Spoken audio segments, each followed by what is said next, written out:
This is Unsung History, the podcast where we discuss people and events in American history that haven't always received a lot of attention. I'm your host, Kelly Therese Pollock.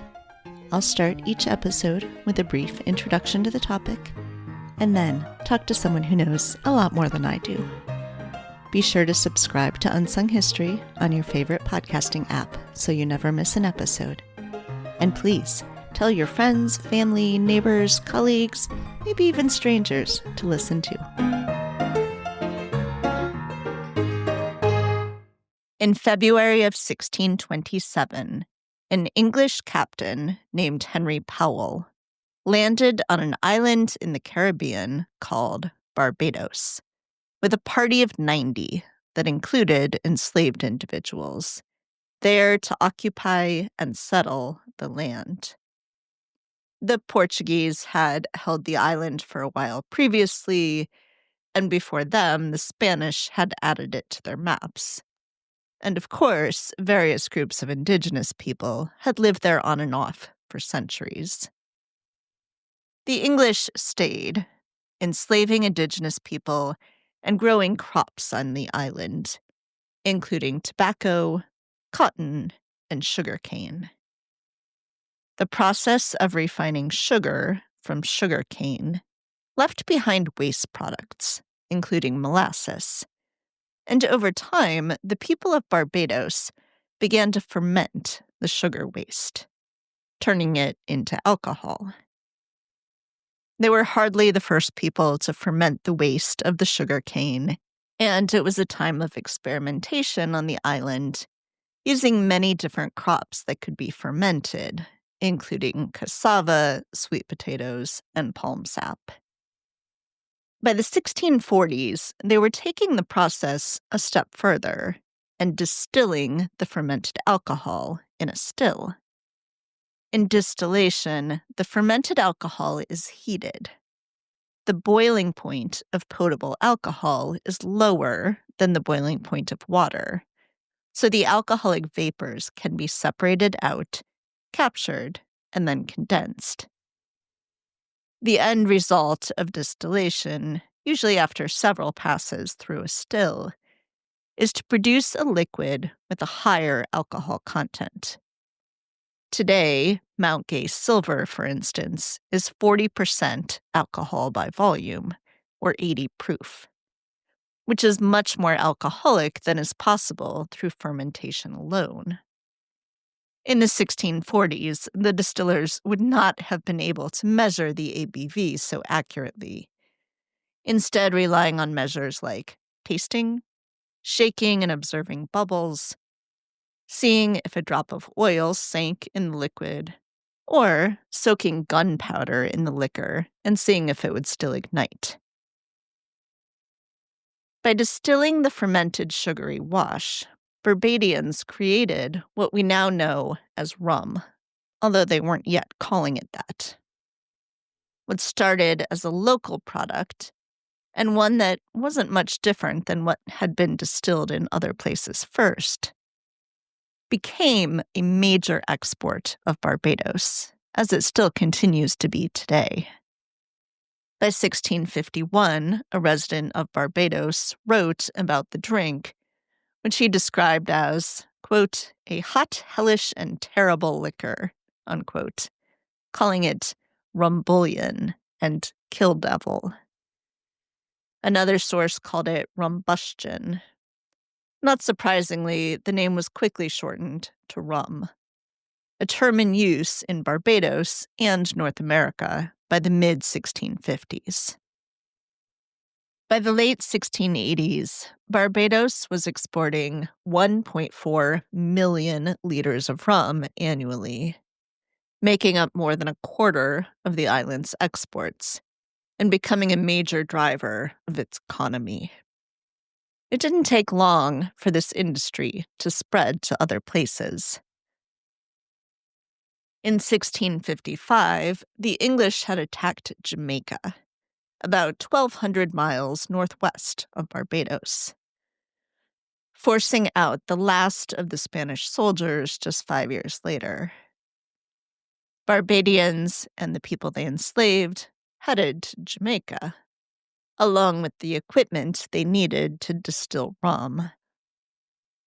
By the late 1680s, Jamaica was exporting over 24,000 liters of rum annually, far short of the volume of Barbadian exports, but impressively quick growth of the industry. While distillers in Barbados and Jamaica used sugar and sugar waste from their own cane fields or those of their island neighbors, distillers in North America imported molasses from the West Indies for their rum as early as the 1660s. A century later, just one of Philadelphia's 14 distilleries was distilling more than 17,000 gallons of molasses annually. Philadelphia was only the fourth largest distilling center in British North America at the time, after Boston, Newport, and New York City. Rum was popular enough in North America that in 1775, the Continental Congress approved the Rules for Regulation of the Navy of the United Colonies, which promised sailors, quote, half pint of rum per man every day, unquote. That was just the minimum. In some states, the allotment of rum for militiamen was even higher. Rum was so important to the revolutionary cause that a Connecticut distillery owner petitioned for coopers and a distiller to be released from military duty so that they could help provide the rum. American distillers were not producing rum just for soldiers, though. Around 22% of North American rum in 1770 was exported to West Africa as part of the slave trade. In a typical voyage, a distiller might send a ship full of rum to West Africa. Along the way, they would trade some of the rum with other slave traders for wares like weapons, tobacco, textiles, and beads. Upon reaching West Africa, they would trade the diversified merchandise for enslaved laborers, who would then be forcibly transported to the Caribbean, where the ship would stock up on molasses to begin the cycle again. Starting on January 1st, 1808, the United States outlawed the importation of enslaved people from Africa into the United States, cutting off that triangular trade, at least legally. Although some illegal transatlantic slave trading certainly continued after that date. Today, rum is in the top 10 most consumed alcoholic beverages worldwide, and is expected to reach sales of nearly 28 billion US dollars by the year 2033. By volume sold, the largest rum brand in the world is Tanduay Distillers, a Philippine company founded in 1854. In 2024, Tanduay sold 23.8 million cases of rum, which was over 4 million cases more than its next closest competitor, Bacardi. Within the U.S. market, though, Bacardi, which was founded in Cuba but is now headquartered in Bermuda, is the biggest seller. Joining me in this episode is Dr. Jordan B. Smith, Associate Professor of History at Widener University and author of The Invention of Rum, Creating the Quintessential Atlantic Commodity.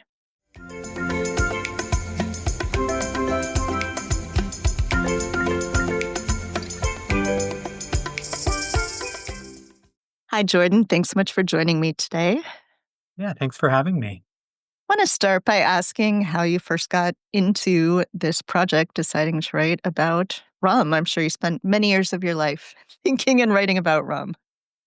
Yeah, so I think long-term projects sometimes have multiple origin points. And so the earliest that I can kind of track is that when I was an undergraduate student, I became enamored with the idea of Atlantic history, and I wrote a senior thesis that looked at taverns in Port Royal, Jamaica, with the belief that kind of looking at these spaces where different groups of people interacted and spent time with people of different kind of political bents, of different kind of class status, race, gender, that there was something unique we could find out about the Atlantic world through that sort of kind of everyday interaction.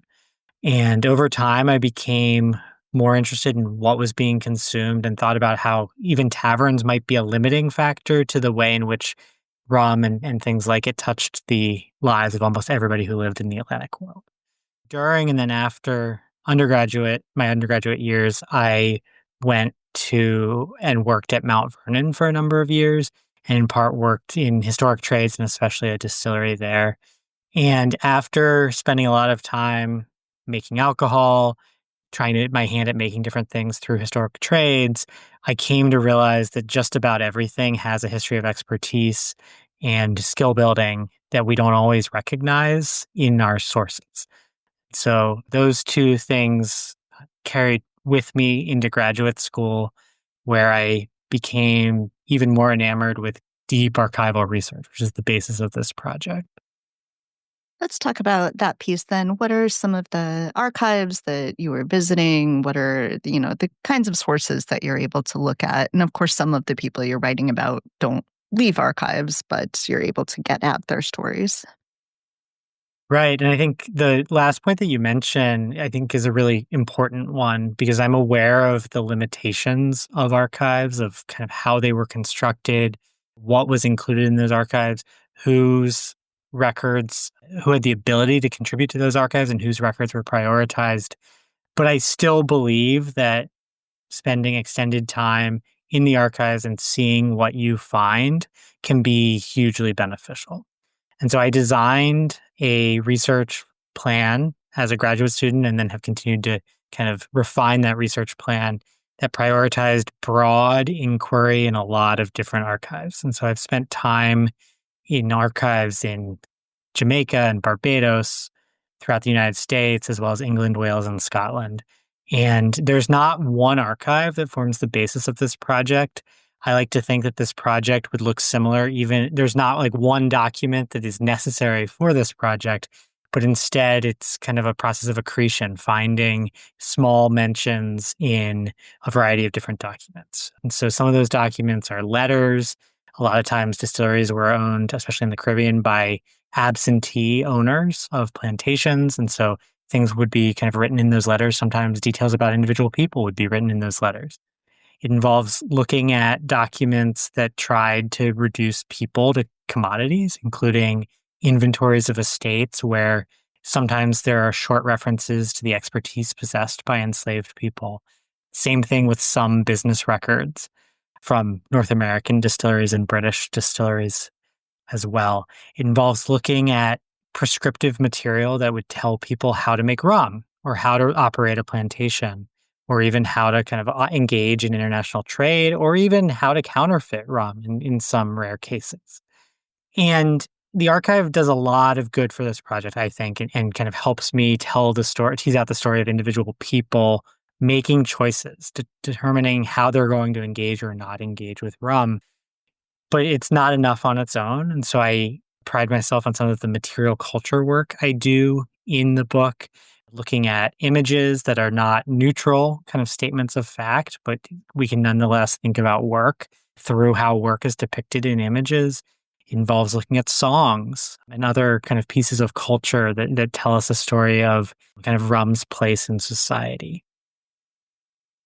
You write a lot about how dangerous this work was for the people, certainly who were working the sugarcane fields and in the distilleries. Could you talk a little bit about, I've toured distilleries, not rum, but like whiskey and gin. And, I assume it's very different now than it was back then. So could you talk a little bit about what was that work like? What made it so dangerous to the point that formerly enslaved people with expertise didn't want to go take their expertise and work in distilleries anymore when they didn't have to? I'm really happy that you picked up on this theme of danger kind of throughout and kind of almost arguably the violence of commodity production, because I think it's really integral to the book in its entirety. So, one of the main points that I'm trying to make here is that rum represented a new type of commodity that relied on the disposability of the ingredients, but also almost everything else that the rum touched at various kind of stages of the commodity process. And part of that, of course, is the people conducting the work. Some of those people conducting the work were kind of working in the kind of cane fields of the Caribbean in very dangerous conditions, both because of the of diseases that festered in the Caribbean and in the tropics, but also being kind of expected to work sun up to sundown under coercion, threat of physical harm. The distilleries themselves could be dangerous as well because you have flames. Sometimes you're working in low lit conditions. There's also the just the fact that distillation requires pressure. And so these became sites of disasters with an alarming frequency. And I talk about that in the book. And I would agree, yes, there are examples of formerly enslaved people who did not want to seek out this work outside of slavery. There are examples of formerly enslaved people who sought out this work because it was an opportunity for employment in place in kind of societies that might not have always provided them with other opportunities to kind of labor. One of the most surprising things in the book to me was the environmental history and the way that hundreds of years ago, people were acknowledging human made climate change, at least in local climates, and working to mitigate it. Could you talk a little bit about that piece? And were you surprised by that? Were you expecting to find that? How might we think about people from centuries ago reacting to and working on climate change issues? So I was not expecting that. I think when I started the project, I worked with one of the professors who I worked with is an environmental historian, J.R. McNeil. And I took classes with him where I came to think about how the environment was more of a presence than we sometimes think about in kind of historical decision making and the advent of commodities and colonies and things like that. And I would also add that a project that's thinking about a commodity like rum is thinking a lot about the materiality of the world, of the early modern world. And so what people were touching, what they were tasting, just everything that they were surrounded by. And so I think that environmental history and commodity histories actually fit together really well. And that's something that I came to appreciate as I was working on this project. From the start, from kind of dissertation to book, there was always kind of an emphasis in my writing and in my research process into kind of how the environment was shaping human choices.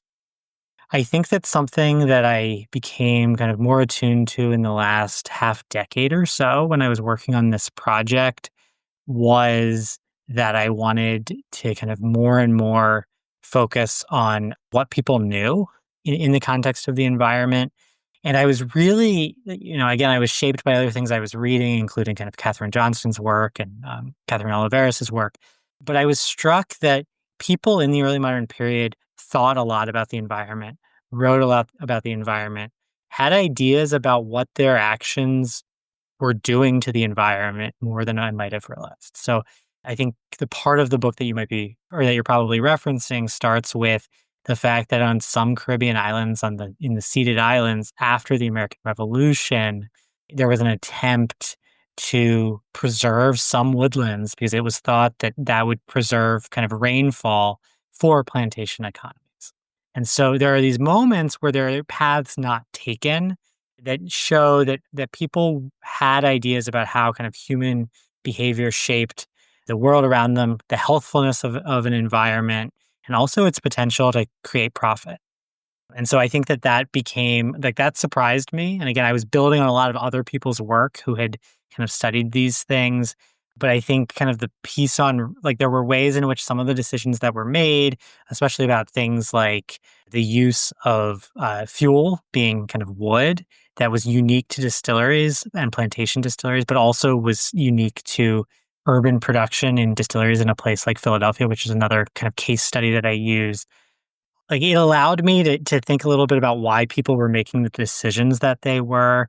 And at the end of the day, that's what I'm interested in kind of historical study, right? Focusing on individuals, choices, even when those choices were made under constraint, but individuals shaping the history of the places that they lived. Imagine a lot of people, when they think about rum, think about the Caribbean for obvious reasons. But you're writing about distilleries, at least, all over really the Atlantic world. And one of the things that was striking is the ways in which the American Revolution kind of cut off the United States. It's no longer part of the British Empire and suddenly doesn't have as strong of a position in rum creation. There are lots of other reasons and things going on, of course. But, as an American who grew up on stories about how the revolution is great and, obviously wasn't for all populations, for all people, but, you tend to think of, at least for people like George Washington, the American Revolution is a great thing. But you write about the ways that, at least in that industry, in the rum industry, there are challenges after they break away from the British Empire. Wonder if you could talk some about that. And I'm really glad that you picked up on one of the themes of the book, kind of diversifying how we think about the history of rum, that it's not just a Caribbean history, but it's a history that ties together different regions of the Atlantic world, including West Africa, Western Europe, and also, as you suggested, British North America. And so, that's really kind of at the heart of the project. And I do detail as much as I can through the sources the ways in which a disruption of trade and a disruption of kind of business relationships that had existed for a long time, or at least for a generation prior to the American Revolution, created ruptures that had to be kind of addressed in a variety of ways. One of the things that I will say, and I think is really important to recognize, is that the American Revolution did not sever all of those ties. One of the things that I kind of routinely saw when I would look at records of merchants who often owned distilleries in places like Alexandria, Virginia, or Philadelphia, or Boston, was that as soon as the American Revolution ended, they wanted to start communicating with their old trade partners, and they were wondering whether that was possible. Even during the American Revolution, an argument can be made that the Continental Army, and it's more than an argument, the Continental Army was partially being fueled by rum rations. And so rum was integral to the American project of independence.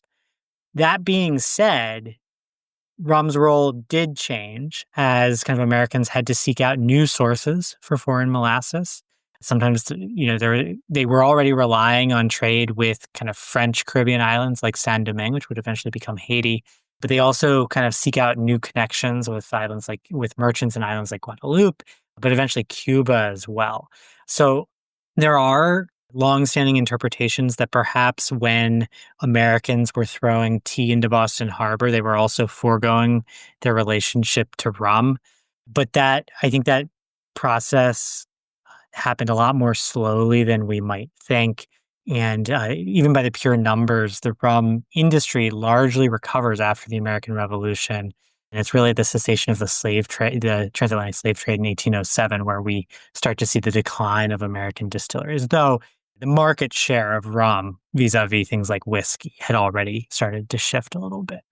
And so I think that there are other ways in which kind of Americans too, kind of in the earliest years of United States history, were kind of faced with choices about whether rum would be a part of that culture.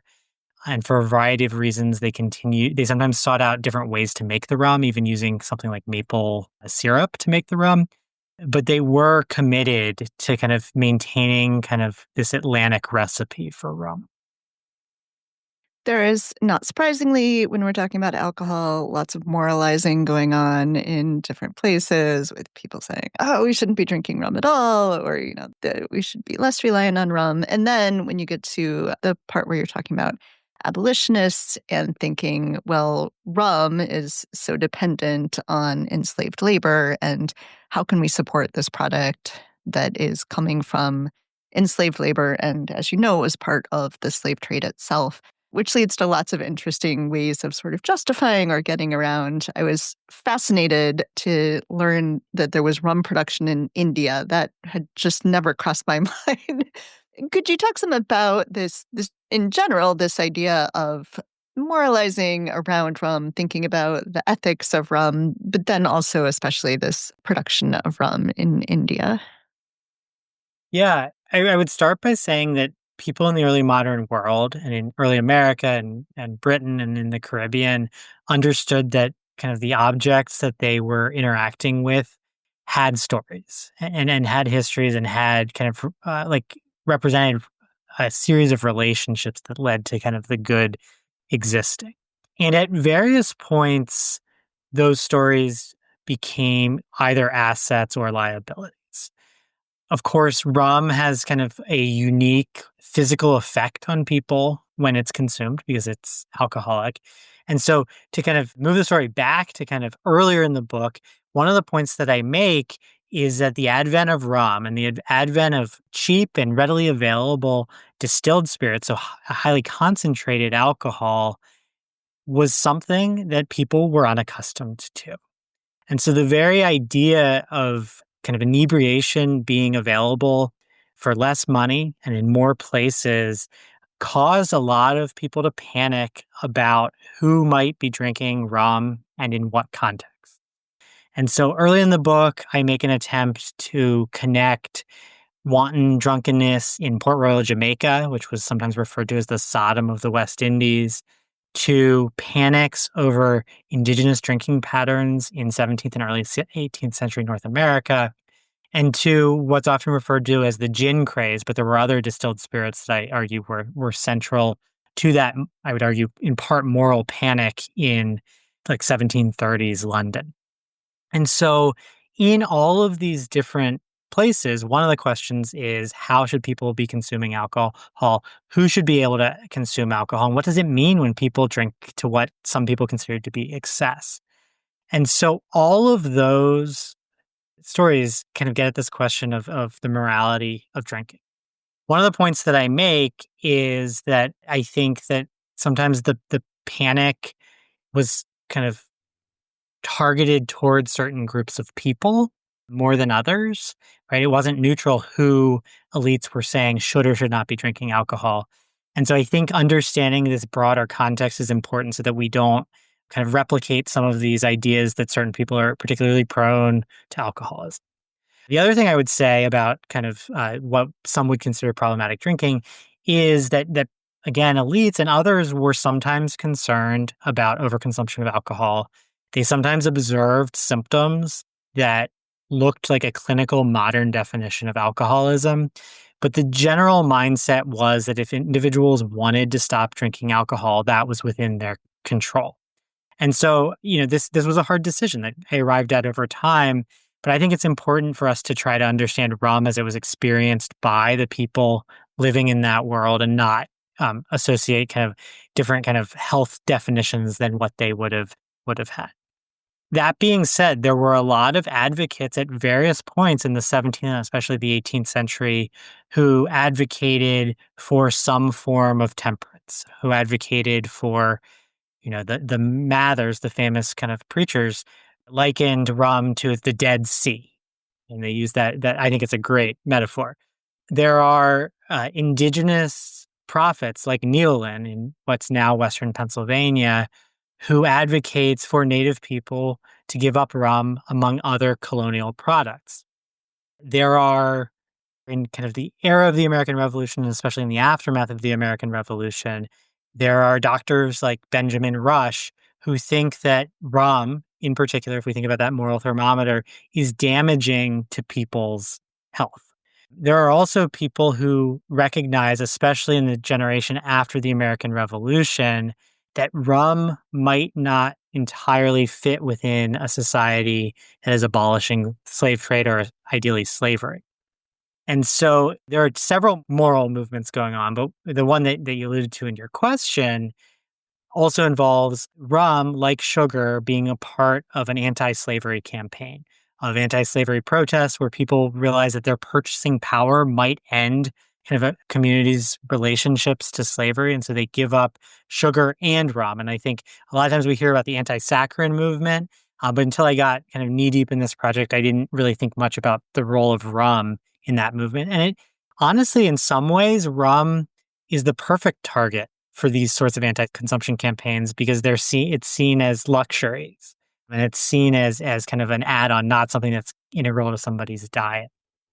And so again, like in this moment where a variety of people, often kind of being pushed by enslaved people themselves, are thinking about ways to end kind of an American reliance on the slave trade and on slavery, a variety of different campaigns throughout the world, the globe, are undertaken to try to find alternative sources of rum. And so you alluded to India, where kind of early colonization efforts in parts of the Indian subcontinent involved setting up what were considered free labor plantations and then kind of centralized distilleries where rum could be made. There were also attempts to create free labor plantations in a place like Sierra Leone, which was a site of kind of recolonization of people, formerly enslaved people in the Americas.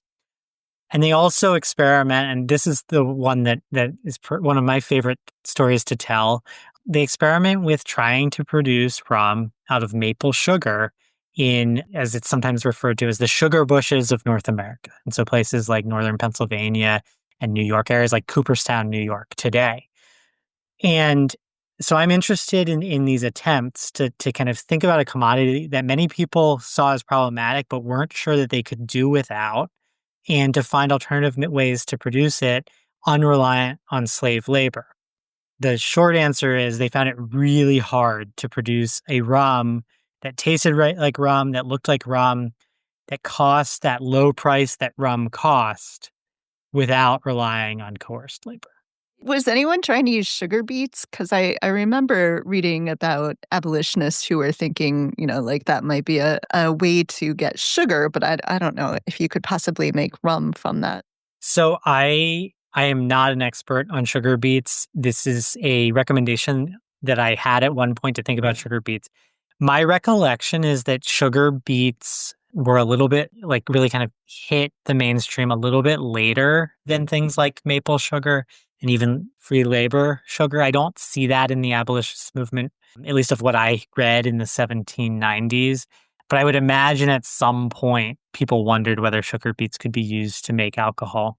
But there are other examples. People thought about replacing sugar with an army of honeybees, for instance. And I, again, like this is kind of pursuing a counterfactual, but I think some of what distinguished these alternative plans, this commodity substitution that caught on even a little bit, and the commodity substitution that didn't catch on, was the question of whether there was an analog to rum available as well. So we've talked about different groups of people who consumed rum. One of the major groups, of course, is the British military, especially the British Navy. Can't believe this, but at one point they were getting as rations up to a pint a day of rum. That is a lot of rum. Could you talk a little bit about what's going on here? Why is the British Navy so reliant on rum, and how does that actually itself influence the rum trade? This is something that I never would have thought would become such a prominent part of the book, even when I wrote the dissertation. And I would say that in the dissertation, the rum ration was dispensed with in a couple of sentences in the conclusion. And I got a lot of comments, including from people like my father, on how interested they were in the rum ration. And I also had kind of people pushing me, like experts pushing me to think about how the rum ration kind of connects the British state and the British kind of imperial apparatus to the rum business, because the British Navy quickly became the largest single purchaser of rum. And so if you kind of put yourself in the position of naval administrators and naval leaders, a couple of things were going on in the late 17th and early 18th centuries. One is that there's a long history, not just a European history, but also Western African history of people expecting alcohol from whoever was requiring work of them. And again, like alcohol being a part of daily society for many people. And so customarily, the British Navy would have been closer to Europe, would have only been kind of going to sea for maybe a couple of weeks at a time, and would be supplying with maybe ale, maybe wine, but often ale, like something that's kind of bulky, more locally produced, also very prone to spoilage. And so by the early and especially the mid 18th century, the British Navy has become, in some ways, arguably a global fleet. They're spending far longer at sea than they ever have before, which creates supply issues, both in terms of how much you can fit on the ship and how prone to spoilage it is. And a lot of the Navy's hours were being spent in the Western Atlantic, in the Caribbean, and to a certain extent off of the coast of North America. And then sailors in those communities, when they were at shore, were finding rum on their own. And again, there was a lot written about perhaps that was problematic, getting back to this point of a lot of kind of conversations about who should be drinking and in what quantities and in what contexts. So there are all of these different reasons why rum kind of intersects with the Navy.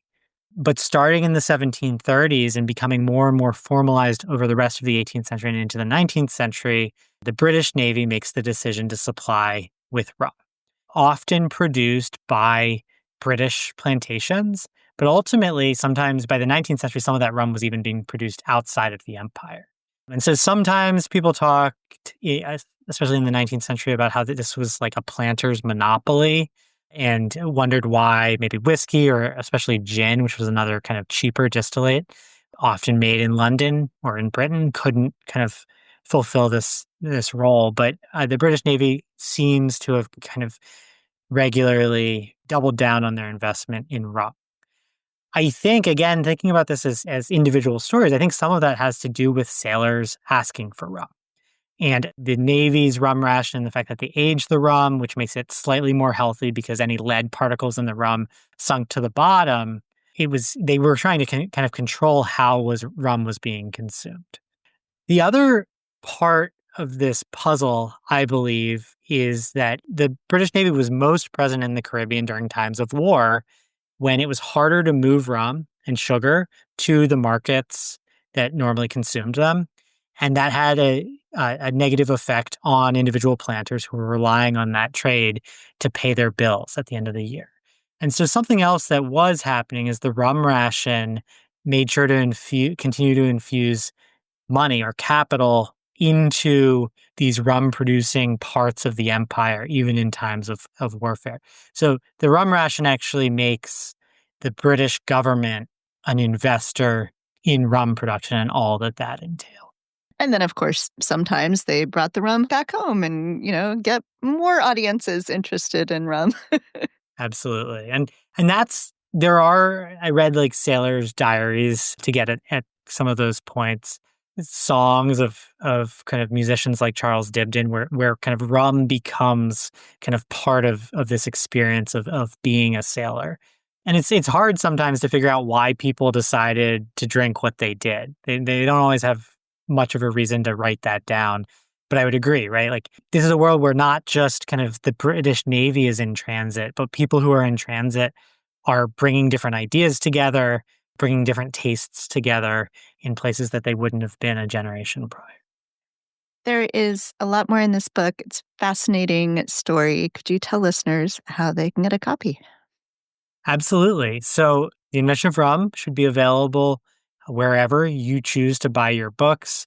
You can buy it through the University of Pennsylvania Press website. You can buy it at a local bookstore. It's also available through kind of Amazon as soon as probably 24 hours from now. Is there anything else that you would like to make sure we talk about? One thing that I'm very aware of right now is that we are talking about a history of rum that includes both kind of stories that would sound tragic of kind of the brutality of plantation production, places where kind of people did terrible things to each other. And that is an undeniable part of the history of rum. The other thing that's an undeniable history, I believe, of the history of rum and the invention of rum is that I am telling a story of innovation and ingenuity in a part of the world that we don't always think about innovation taking place. And so, both for historians, but also as we kind of think about the world and kind of intellectual trajectories of the world, I think it's important to kind of recognize the Caribbean as this cradle or birthplace of something that really caught on. And I would argue that if we miss either piece of that story, we get the wrong idea about the early modern world. The other thing I would note is that I'm talking about this several weeks after a devastating hurricane hit Jamaica, and it kind of centered on St. Elizabeth Parish, which is where I believe the largest producer of rum in Jamaica, Appleton Estate, is produced. And so I have been thinking a lot about what I have to offer those communities in need, and I would encourage others, especially fans of rum, to do the same. Great. And I will put in the show notes some links to places where people can donate to help the people of Jamaica. Jordan, thank you so much for speaking with me. This was a really great conversation. Thank you.